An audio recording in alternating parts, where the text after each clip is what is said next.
what I'm going to do is a mixed tub now, and I'm going to show you just a few different plants that you can put in. This was full of zinnia, and rather than waste the compost, you can see it's been emptied out. I'm just going to explain how to revitalise your compost. Basically, this compost will now be spent, but doesn't mean it's no good. I will reuse the bottom half, and I'll put some fresh compost onto the top. But this particular compost, it's bone dry now. I haven't watered it for quite a while. You can see it's like dust. So what I'm going to do, we have a wetting agent here. The wetting agent, give it a little shake. I've got a watering can with a gallon of water in. It takes 10 ml of wetting agent.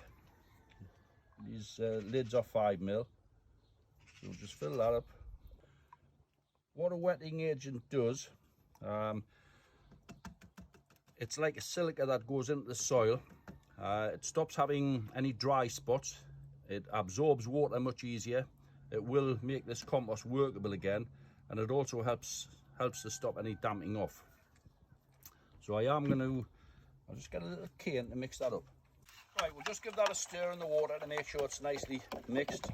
All decent garden centres will sell wetting agent.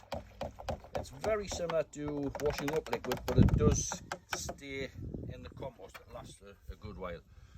We'll put a rose on, and we'll give that a good soaking.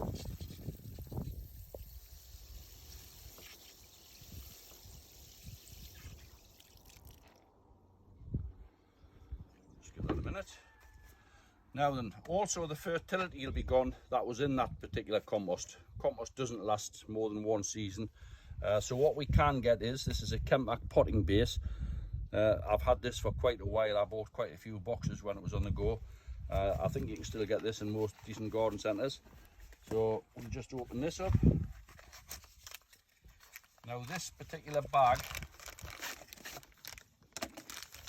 that's got a complete feed in there for young plants, so you can start off just with a peat base mix or your general compost from just on your compost heap, but that will make 75 litres, which is a barrow full. I don't need that, I just need a little bit in the bottom of here, so I'm just going to sprinkle the bottom of that.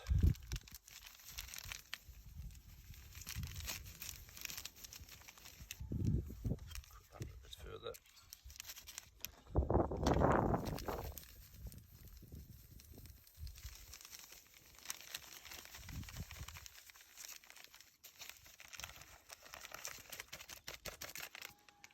That will just revitalise the compost, help to feed it, give it a mix up. Now that's only in the bottom half of the pot. I am going to add fresh compost into the top half. We'll give that another watering.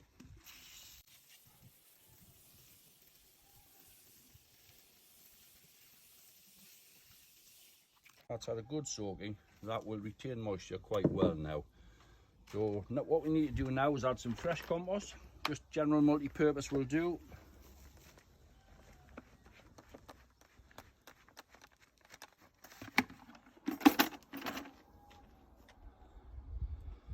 Not forgetting to leave a lip on the top, so there's possibly a little bit too much compost in there. And obviously as we add plants we may need to remove some more. Right, we'll now show you what I'm actually going to put into the winter baskets. Grass is always a good one. Takes you through the winter. This is Carex Evergreen. A lovely plant.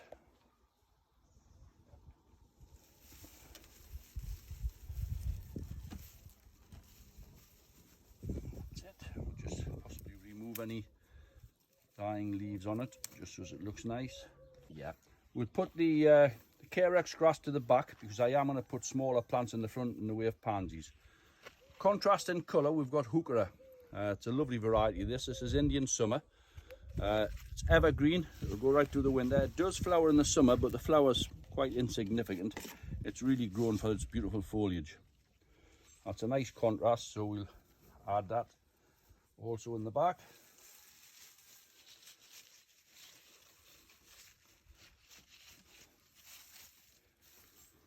Now we'll add some.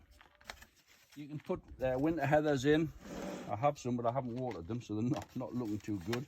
Right, we don't want to put dark blue against the purple of the Heuchera. but I will put dark blue on this side. Remove any dead heads that's on the pansies. They will only run to seed and stop the plant from flowering. And any future flowers that die off, pinch off as well. It doesn't take long and they will produce new ones. These are just coming out of the small 6-pack. Some yellow ones which should have been planted up a week or two ago. They're starting to get a little bit leggy. We will have to tidy these up.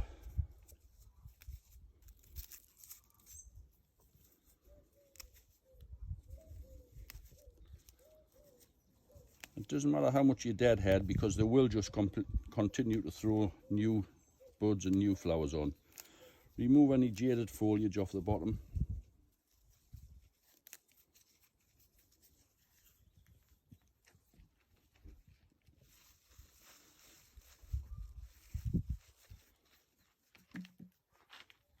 And that's like a cream. We've now got a deep yellow.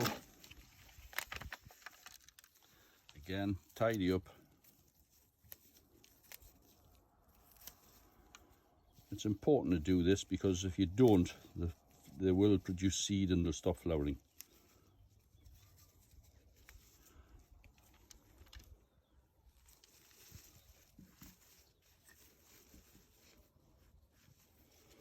We'll now add another blue one in.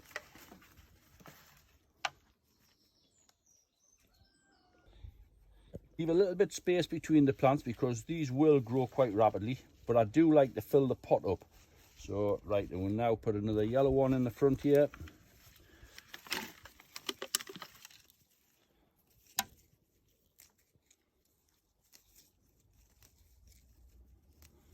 Lots of different plants you can put in this time of year. Euonymus are always good, they're winter hardy. Plenty of different coloured foliage on the euonymus. There's upright varieties and there's trailing varieties. Just visit your local garden centre, have a look. There's quite a few alpines that will go through the winter. Some people put small conifers in, miniature conifers. They look good. You can get both prostrate and upright. But you can also put winter primulas in. But that's more or less it for me. I will take a pair of scissors and just trim these little tips off to make sure they're all nice and healthy and looking good. Don't forget to give a good watering in.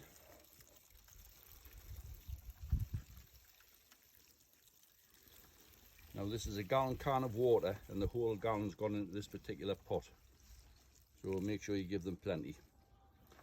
And that's basically it. That'll come on very nice and that should see us through until the really harsh weather comes in, at which point the pansies and violas will stop flowering, but they will start again in the spring, usually around about March time as the weather perks up. But you will have a bit of colour and you'll have a bit of green leaf there right through the winter.